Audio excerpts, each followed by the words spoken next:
Kristus Yesus menjadikan kita orang-orang kudus. Orang-orang kudus itu adalah orang-orang yang dikaruniakan segala berkat rohani di dalam surga. Saudara lihat ini, kudus itu bukan jasmani. Kudus itu bukan fisik. Ya kan? Kudus itu hal-hal yang berhubungan dengan rohani. Sehingga berkat yang disiapkan Tuhan adalah berkat rohani. Karena kita orang kudus. Nggak kelihatan kan orang kudus kan? Nggak kelihatan kan? Tidak kelihatan. Tapi Tuhan bilang kita orang kudus. Paulus bilang dalam firman Tuhan, kita adalah orang-orang kudus. Kamu telah dikuduskan satu kali dan untuk selama-lamanya. Cuman satu kali dan untuk selama-lamanya, itu orang-orang kudus. Berkat apa yang disiapkan kepada orang-orang kudus? Kalau itu adalah rohani, maka yang disiapkan adalah berkat-berkat rohani. Yang kita bicara tadi adalah hal-hal yang berhubungan dengan berkat-berkat jasmani. Dijaga Tuhan, diberkati dalam pekerjaan itu jasmani kan? Yang lebih tinggi dari jasmani adalah rohani. Dan semua itu disediakan di surga, tempat di mana kita akan pergi, kita akan tinggalkan yang jasmani, yang selalu sakit ini. Kita akan tinggalkan jasmani yang selalu menderita ini, yang selalu mengeluh, yang selalu tersakiti, yang selalu kecewa, yang selalu sedih, yang selalu jauh dari orang yang kita sayang. Kita akan tinggalkan itu. Dan kita akan tinggal bersama-sama dengan orang yang kita kasihi, yang sama-sama percaya pada Tuhan Yesus. Dan kita akan tinggal bersama-sama dengan Tuhan yang sangat mengasihi kita. Kita akan tinggal di sana. Itu adalah satu saat yang sangat indah. Kita baru lihat kembang api tadi malam. Tahun baru. Enak sekali. Bagus sekali. Bagus sekali. Itu yang di sebelah sini masih jam 10 sudah mulai. Sampai jam 12 malam. Itu berapa duit itu? Bagus sekali. Kan dia bagus sekali ya. Pijar api itu luar biasa. Warna-warni, menari-nari kayak begitu dia. Bagus sekali. Tapi berapa duit itu ya? Saudara tahu yang mulia itu mahal sekali? Ya? Sesuatu yang indah itu mahal? Mahal ya? Lalu yang Tuhan sediakan tempat yang mulia itu berapa mahal? Nggak bisa kita hitung. Kali. Harganya mahal ya? Kalau bagus ya? Ya? Dan saudara tahu? Ketika dari tempat yang kotor, berdosa, Tuhan jadikan kita orang-orang kudus. Berapa biayanya?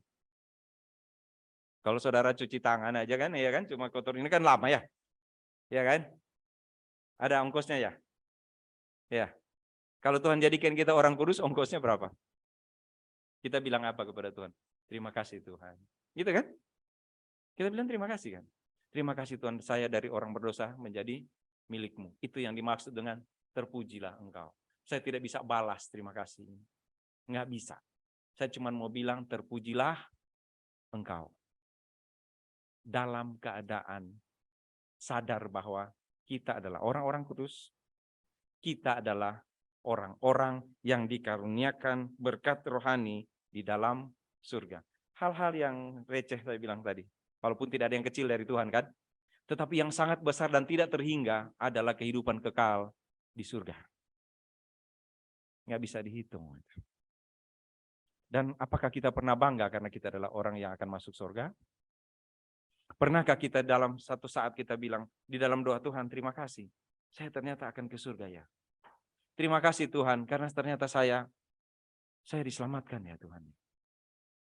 Makanya ketika kita akan lihat masalah yang ada di dunia ini, kita ada masalah. Kita banyak kali kecewa ya, banyak kali tersakiti ya, banyak kali apa ya, banyak kali merasa kok kenapa saya tidak diperhatikan ya, kenapa saya kok tidak ditolong ya, kenapa saya tidak dibantu ya, pernah nggak merasa begitu?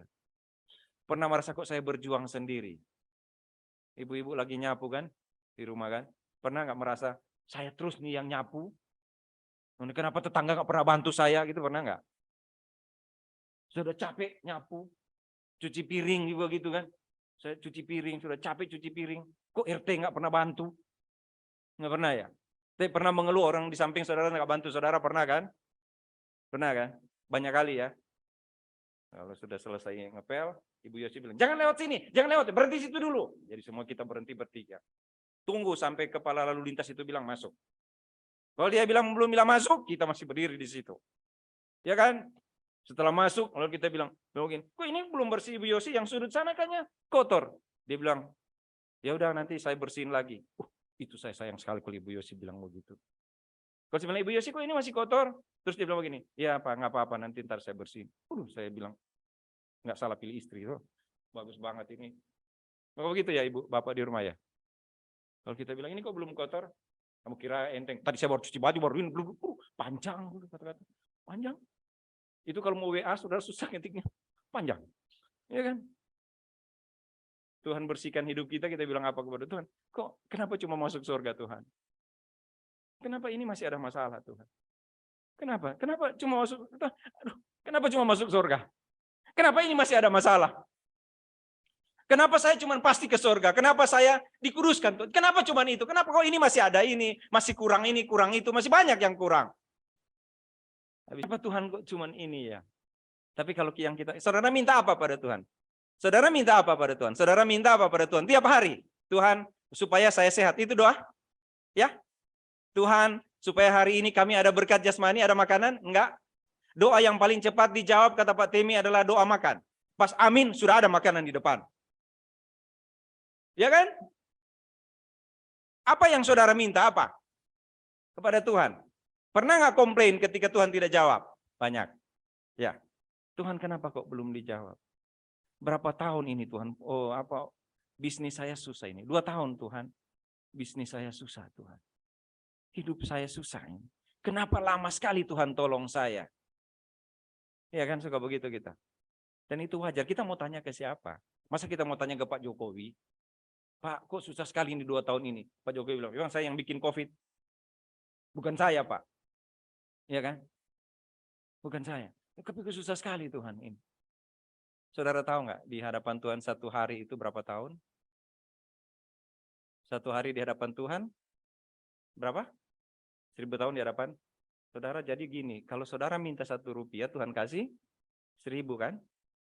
Saudara minta 1 rupiah, 1, Tuhan kasih 1000 karena 1 banding 1000. Saudara minta berapa? Tuhan, ini ongkos sewa tempat ibadah 100 juta gitu. Boleh nggak Tuhan siapkan?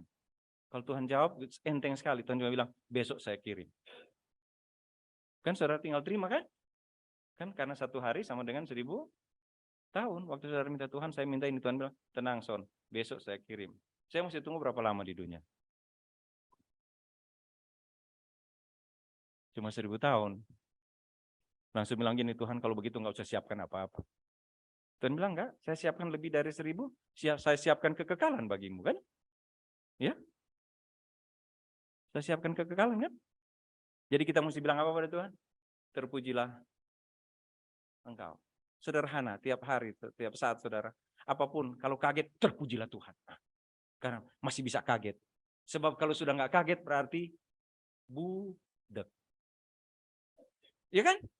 Kalau udah nggak kaget, kalau saudara, berarti kuping masih bagus. Iya kan kalau kaget, baru 2 menit, baru 2 menit. Itu loadingnya lama. Iya kan ada orang yang kaget, Ibu Yosi suka kagetin saya. Terus dia marah-marah, kok kamu nggak kaget? Tadi kaget. Ibu Yosi nih, kagetin saya. Kaget aja, masih puji Tuhan kan? Sama dengan sakit. Tiba-tiba sakit. Berarti indera perasa saudara masih bagus. Kalau nggak sakit-sakit, mungkin lepra itu. Cek, atau gula udah tinggi itu. Iya kan? Udah mulai hilang satu-satu, nggak pernah sakit. Iya kan? Jadi yang begitu aja kita mesti bilang, terima kasih Tuhan.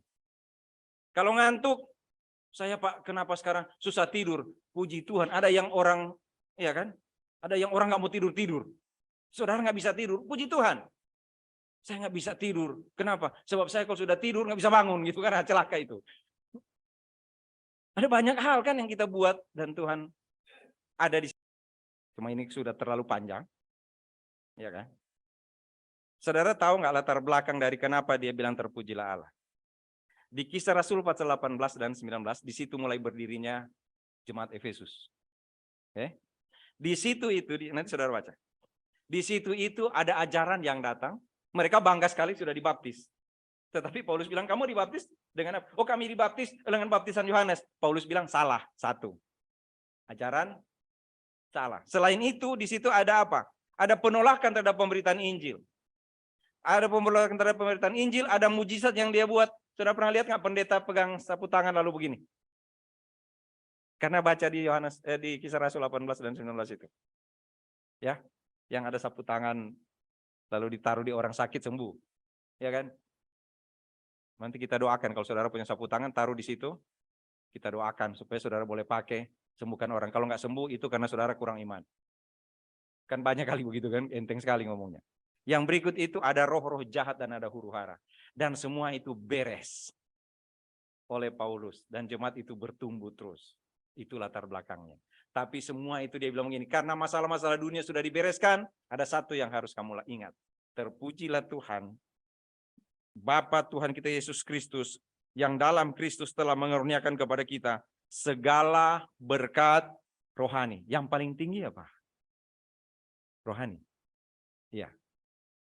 Tapi Tuhan kalau cuma rohani yang disiapkan, bagaimana dengan jasmani? Saudara ingat ayat? Carilah dahulu kerajaan Allah dan kebenarannya, maka semuanya akan ditambahkan kepadamu. Kalau kita sudah cari kerajaan Allah, yang mau ditambahkan apa? Makanan. Hah? Masa Tuhan siapkan surga, dia siapkan makanan di bawah? Nggak cocok. Ya, itu sebabnya dibilang segala berkat rohani. Apapun yang ada di depan kita, kalau kita tahu kita ada surga buat kita, ada Tuhan bersama-sama dengan kita akan bilang terpujilah Tuhan.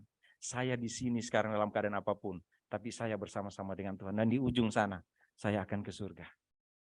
Seperti yang saya bilang itu. Bukan makanan yang disyukuri. Tolong pertama nafas, masih ada nafas.